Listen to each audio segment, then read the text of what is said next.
Welcome back to On the Same Page. We are on Daf Yud Aleph Amud Aleph, 11a of Maseches Brachos, starting from the top of the page. And the Gemara is going to discuss the Mishnah that appear at the bottom of Yud Amud Beis, 10b, where Beis Shammai and Beis Hillel debate the meaning of B'shachbecha uvkumecha, when you lie down and when you get up. So Beis Shammai said that in the nighttime, you should say the Shema lying down. B'shachbecha, when you lie down, meaning you should be lying down. And uvkumecha, in the morning, when you get up, when you stand up, you have to say the Shema standing up. And Beis Hillel said, no, you can read it however you want, because it says there too, v'lechtecha v'derech, when you're going on the way. So if you're going on the way, you're not lying or standing necessarily, just however you are, that's how you are. And Beis Hillel explains, so what's b'shachbecha v'kumecha? It's telling you the time for Shema. The time for Shema is the time when you lie down and the time that you get up. But it's not the position that you're supposed to be in. So the Gemara says, Bishlama Beis Hillel, we understand Beis Hillel, kamefarshi taimayu v'taima de Beis Shammai. They explain their reasoning why you can be in any position, because b'lechtecha v'derech, when you're going on the way, any position. And they explain the reasoning of Beis Shammai, meaning they explain what to do with Beis Shammai's words, b'shachbecha v'kumecha. It's not the position you need to be in, it's the time. Ela Beis Shammai, my time ela amri ke Beis Hillel. But what's the reason that Beis Shammai doesn't agree to Beis Hillel? So amri l'cha Beis Shammai will say to you, im kain neimakra baboker va'erev. If it was true that the Torah was trying to tell you the time, then it should have said the time. It should have said the morning and the evening. My b'shachbecha v'kumecha. Why does it say the position or that you're in when you lie down and when you get up? So it means bisha shchiva mamish. What it means at the time that you're lying down, meaning when you're actually lying down. Uvishas kima mamish. And when it says and when you stand up, it means when you actually stand up. Okay, so that's why Beis Shammai says it's to be understood not as a time, but as a position, because otherwise it would have just said the time. Beis Shammai hayu v'lechtecha v'derech ma'yaved lahu. Now, what does Beis Shammai derive from the words of v'lechtecha v'derech when you're going on the way? Right, Beis Hillel learned from there that you can say in whatever position you want. What does Beis Shammai learn from there? So Ahumi Bayilahu Likiditanya, he says that would be needed for the following teaching from the Brisa, which teaches B'shivtecha b'veisacha. It says you should say the Shema when you are sitting in your house, Prat le'osek b'mitzvah, as opposed to the exclusion of someone who's involved in a mitzvah. If you're involved in a mitzvah, osek b'mitzvah, pater me'ah mitzvah, you're exempt from other mitzvahs, and so you're exempt from Shema. If you're sitting in your house, you have to say Shema. But if you're involved in a mitzvah, then you are osek b'mitzvah pater me'ah mitzvah. Involved in a mitzvah, you're exempt from other mitzvahs, so you don't say Shema. Uvelechtecha v'derech. And when you're going on the way, what does that teach you? Says the Brisa, Prat lechasan. That's the exclusion of a chasan. A chasan, on the night of his wedding, is exempt from saying Shema.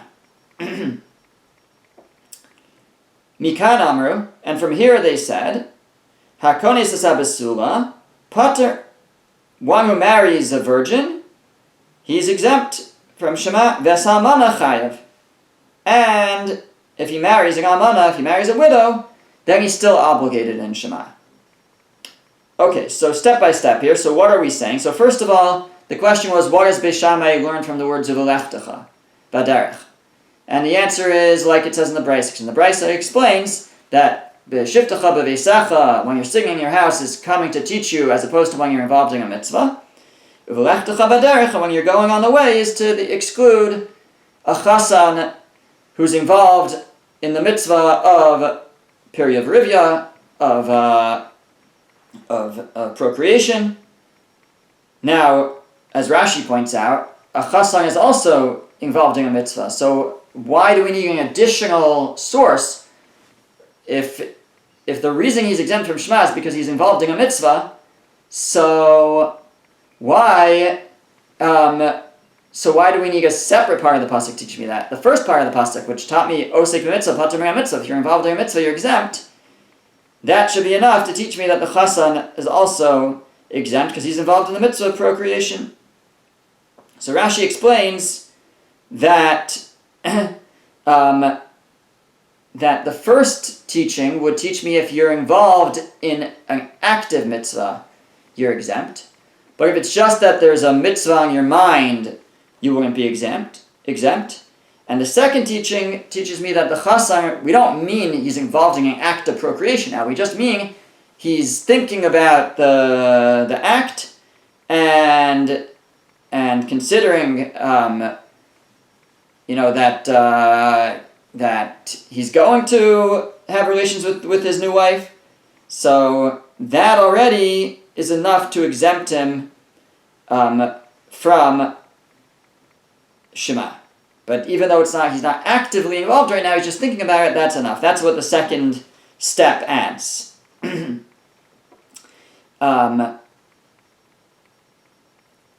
Okay, now the Brisa that I quote differentiates between a Basula and a Almana, a virgin and a widow who's not a virgin, because it's part of what's on the chassan's mind is removing the virginity. That's particularly what the machshava of the mitzvah, the thoughts that he has to that he's planning.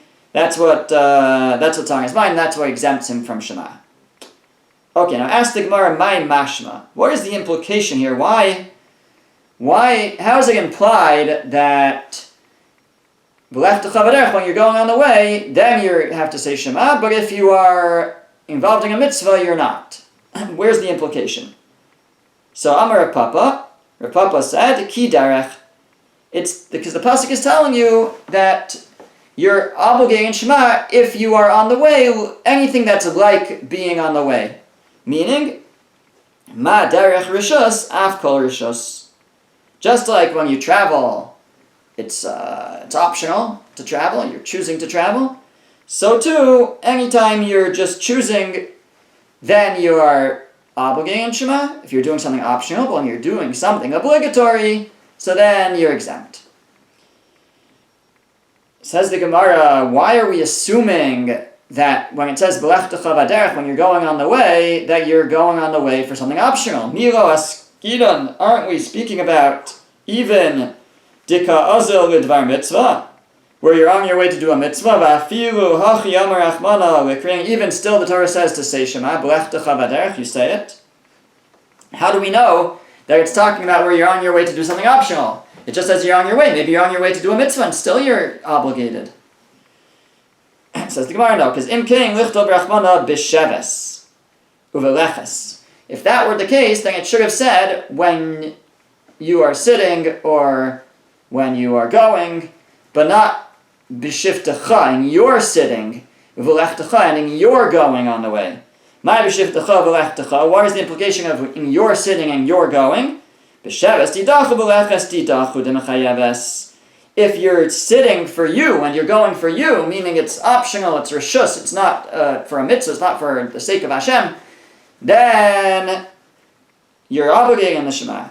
Had mitzvah petiras. But if it's for a mitzvah, if you're sitting for Hashem, you're leches. If you're going for Hashem, so then you're going for a mitzvah, then you would be exempt. Ihachi. So if that's the case, that it all has to do with if you're involved in a mitzvah or not. So afilu kones almana nami. So even if you're marrying a widow, you're involved in a mitzvah, you should be exempt. Why did we say that when somebody marries a widow, he still has to recite Shema? Answers the Gemara, Hai tarid v'hai lo tarid. No, the difference is that the one marrying the virgin, the Basula, he's tarid. He's involved, he's bothered with the thoughts of preparation. But one who's marrying a almana, a widow, he's not, it doesn't take up his thoughts, so he's still obligated to say Shema. Ask the Gemara, imishum tirda. If we're just concerned about somebody's thoughts, afilu tiva svinasa b'yam nami. So even if your ship drowns at sea, you should be exempt. Person has suffers a great loss to their business, their ship sinks, their Torah, it's consuming their thoughts, they should be exempt from Shema. If you'll tell me, maybe you are, indeed, if you're Torah, if your thoughts are consumed, then you should be exempt. But Rabbi Abba Bar Zavda Amar Rav, so then why does Rabbi Abba Bar Zavda say the name of Rav? That a mourner is obligating all the mitzvahs except for tefillin. On the first day of mourning, on the day of death, the mourner is exempt from tefillin. Shari nemar bahem pe'er, because it says regarding them, it uses a language of splendor to describe tefillin. Shneimar, as it says, pe'ercha chavush alecha, your splendor is upon you.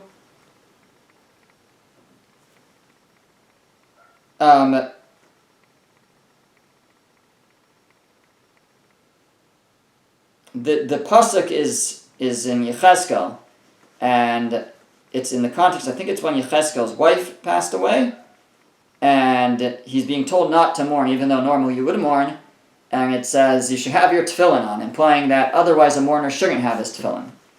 So we see that a mourner is exempt from tefillin, but otherwise it says they're obligating all the mitzvahs, which means they're obligating Shema and all other mitzvahs. But aren't they Torah? Aren't they consumed with sorrow, and their thoughts are overcome by other things? So how come they're obligated? It must be. It's not dependent on tirda, of being bothered and consumed in your thoughts. So says the Gemara, Hasam Tara tirda the mitzvah hacha Tara tirda derishos. The case where we say you're exempt because of your thoughts is where your thoughts are about performing a mitzvah. So the chassan on the night of his wedding, if he's marrying a basula, a virgin, then he's exempt because his thoughts are consumed by the preparation for that mitzvah. But here, by mourner, that's tirda derishos. There's no mitzvah there. There's no obligation to be sad, to be consumed, and therefore one is not exempt from the mitzvah. Okay, now there's a line here in the Gemara which many take out, others try to explain it. It says, Beis Shammai, what will Beis Shammai say? The problem with this line is that we've been explaining Beis Shammai for the last many lines. We were explaining what Beis Shammai learns from Belechtacha V'derech, is that he learns that if you're involved in a mitzvah or a chassan on the night of his wedding is exempt. And it says, Beis Shammai omibayelu prat l'shulchay mitzvah. He needs it to tell you that we exempt people who are on their way to do a mitzvah, which is consistent with what he said, but the line doesn't fit so well in the Gemara. Some have it removed. Beis Hillel. Now, Beis Hillel, and the question is, how does Beis Hillel know that osig mitzvah patur min mitzvah, or that at least that a chassan it will be exempt from Shema? So Beis Hillel, because he was using V'lechtacha V'derech to teach you that you can say it any way you want. So Beis Hillel Amri Memela Shema Mina Dafila B'derech Nami Kari. Beis Hillel says we'll be able to derive Memela on the side, on the way that you could say however you want, because meaning Beis Hillel will agree to Beis Shammai that V'lechtacha V'derech could teach me, like this brisa that we quoted, that if you're involved in a mitzvah you're exempt and the chassan is exempt. He could agree to all that. And at the same time, he could still say, but it said that when you're going on the way, you're exempt. You're obligated. So, when you're going on the way, you're obligated. And what position are you when you're going on the way? So you're going to be any position. So Beis Hillel will simultaneously learn that Belechtacha V'derech, when you're going on the way, comes to exclude something. That it's when you're going on your way, basically, but if you're going on the way for a mitzvah, if you're involved in a mitzvah, you're patur. At the same time, you could say, it says, though, if you're going on the way, you're obligated. And what position are you in? Any position. So he can still maintain at the same time that this teaches me that you can say it in any position. Okay. Tana Rabban, the rabbis taught. Beis Hillel says, Omdin V'korin. People can stand and read the Shema. Yoshim Mekarin, they could say and read the Shema. Umatim Mekarin, they could lean over and read the Shema. Hochem Adarch Mekarin, they can go on the way and read the Shema. Osin Bimelachtan, or Oskin Bimelachtan Mekarin, they could be working and they could say the Shema. So any position, that's Beis Hillel's position, is that it can be said in any position. Umaiseb Rabbi Yishmael, Rabbi Elazar ben Azariah, Shayim Besum Makom Echad. It happened once that Rabbi Yishmael and Rabbi Elazar ben Azariah were dining together. V'haya Rabbi Yishmael Mutta, and Rabbi Yishmael was in a leaning position, a reclining position. Rabbi Elazar ben Azariah Zakuf, and Rabbi Elazar ben Azariah was standing. He was upright. He was either sitting upright or standing. Kevan Shikiyaz Man Kriya Shema. When the time came to say Shema at night, Hita Rabbi Elazar, who had been standing, now leaned over. He reclined. V'zakaf Rabbi Yishmael, who had been reclining, stood up. Amar lo Rabbi Elazar ben Azariah lo Rabbi Yishmael. Rabbi Elazar ben Azariah said to Rabbi Yishmael, Yishmael Achi, my brother Yishmael, Em Shalacha Mashal. Let me describe a parable or metaphor for what just happened. Again, Rabbi Elazar ben Azariah had been standing. Rabbi Yishmael had been reclining. Rabbi Elazar ben Azariah reclined, and then Rabbi Yishmael stood up. So he's like, let me describe a metaphor what just happened. It's like somebody who they tell, you have a beautiful grown-out beard. Amar lahem, and he says to them, Yiyah kineged hamashchisim. It should go to the destroyers. We should go to the barber and get it shaved off.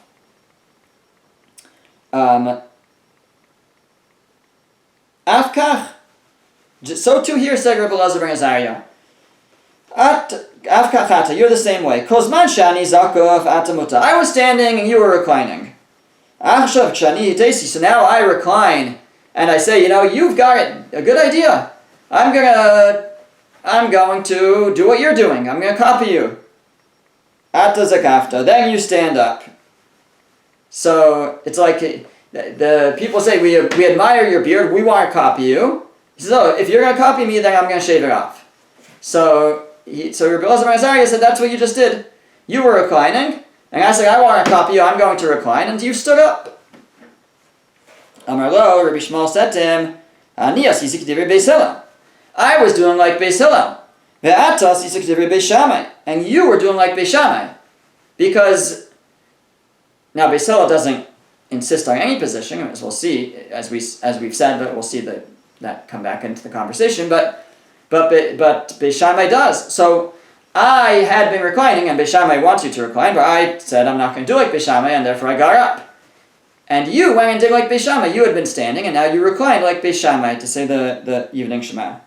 V'la'od, and not only that, said Rabbi Yishmael, Ela Shema Yirat Talmidim B'Kavol Chodaros. I was concerned that maybe the students would see if we were reclining, if I was reclining, and they would establish that as the halacha like Beis Shammai incorrectly, that you have to recline. Now, my velo od, what was he adding? He first of all said, I was doing like Beis Hillel, you were doing like Beis Shammai. And secondly, the students might see. What was the secondly? Because you might tell me, what do you mean? Beis Hillel agrees that you're allowed to recline. So, you weren't doing like Beis Hillel by not reclining, by standing up. Beis Hillel agrees that you could recline. So I'm explaining, says Rabbi Yishmael, Hani mili demata ve'asa meikara. That's only if you were already reclining. You're already leaning. Avachacha, but here, kivadat hashtaha v'zakuf. Since you, Rabbi Elazar ben Azariah, up until Shema, you were standing, v'hashta muta, now you leaned, you lay down, Amri, they're going to say, Shema minah Beis Shammai smiru, that you must all like Beis Shammai. And that's why I was concerned, Shema Yirat Talmidim Yikavol Lach L'Daros, lest the students see and establish the halacha that way. So Rabbi Yishmael said that really, if not for you, I maybe could have stayed leaning over. But because you had been standing, meaning, as long as a person is already leaning over, then Beis Hillel says you could do as you want. You can lean over, you can stand, or however you want to say Shema.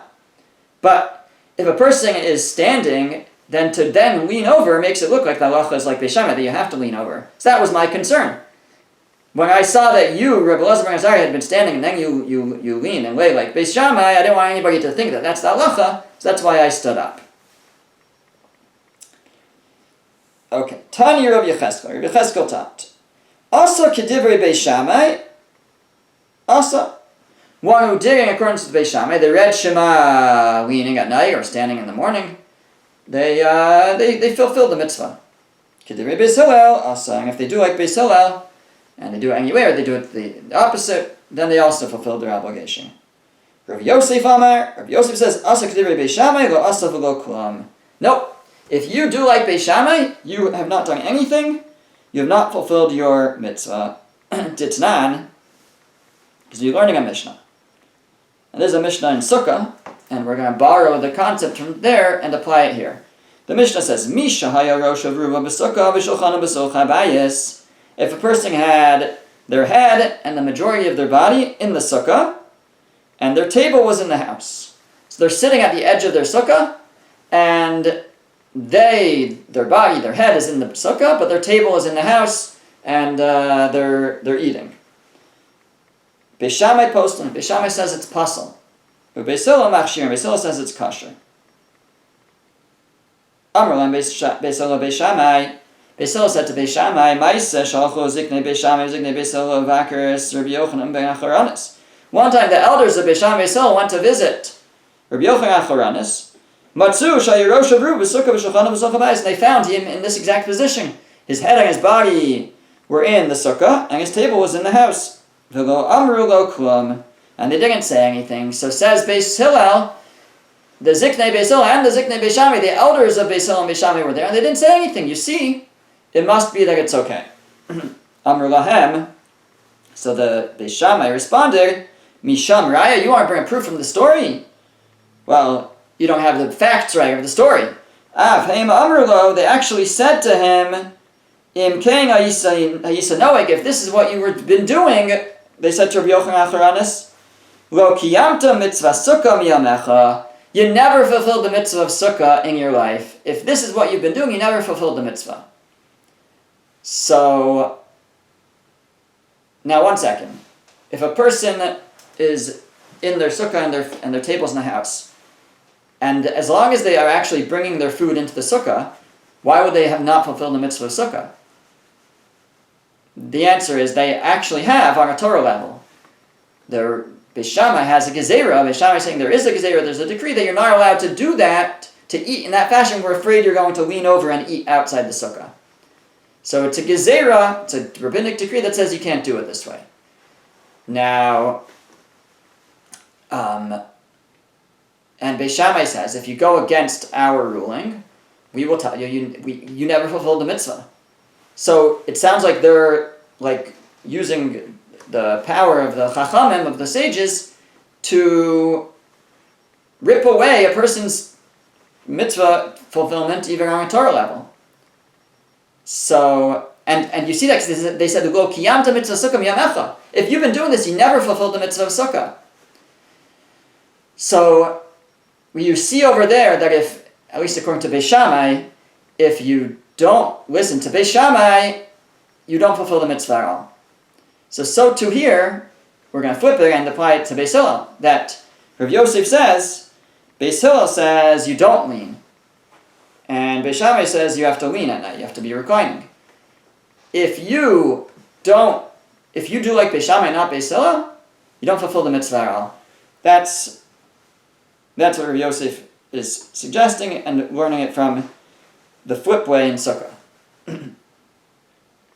Rav Nachman bar Yitzchak Amar, Rav Nachman bar Yitzchak says, Asa k'divrei Beis Shammai chayav misa. If a person acts in accordance with the opinion of Beis Shammai, they're chayav misa, they're liable with their life. Where do we see that? Ditnan, because we're learning our Mishnah. Amar Rabbi Tarfon said, Ani ayisi baba derech, I was traveling on the way, v'tesi likros k'divrei Beis Shammai, and it was time for Shema, and I reclined, I lay down to read like the opinion of Beis Shammai. V'sikanti ba'atzmi b'nei halistim, and I put myself in danger from bandits. Amr lo, the student said to him, the other students, Kedaya Yisa, or the other rabbis, Kedaya Yisa lachu b'atzmacha shavarta al divrei Beis Hillel. You are deserving to die for transgressing the words of Beis Hillel. That was their response to Rabbi Tarfon. So we see, says Rav Nachman bar Yitzchak, that if you do like Beis Shammai, you are chayei misa, you're liable with your life. On a certain level, they said you were deserving to lose your life for not going like Beis Hillel and rather going like Beis Shammai.